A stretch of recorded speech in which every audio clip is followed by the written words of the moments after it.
Dubai Asian youth para ഗെയിംസിൽ നേട്ടം കൊയ്ത് Saudi Arabia. ഉദ്ഘാടന ദിനത്തിൽ തന്നെ നേടിയത് 8 മെഡലുകളാണ്. നീന്തൽ, ഭാരോദ്വഹനം എന്നീ ഇനങ്ങളിലാണ് നേട്ടം.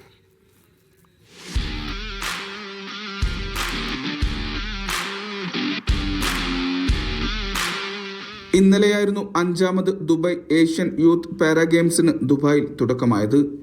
ആദ്യ ദിവസം തന്നെ നേട്ടം കൊയ്തിരിക്കുകയാണ് സൗദി. 1 സ്വർണം, 5 വെള്ളി, 2 വെങ്കലം എന്നിങ്ങനെ 8 മെഡലുകളാണ് കരസ്ഥമാക്കിയത്. നീന്തൽ, ഭാരോദ്വഹനം എന്നീ ഇനങ്ങളിലാണ് നേട്ടം. Dubai sports council chairman Sheikh Mansoor bin Mohammed bin Rashid Al മക്തുമായിരുന്നു ഏഷ്യൻ യൂത്ത് പാരാ ഗെയിംസിന്റെ ഉദ്ഘാടകൻ. 35 രാജ്യങ്ങളിൽ നിന്നായി 1300-ലധികം കായിക താരങ്ങൾ ഗെയിംസിന്റെ ഭാഗമാകും.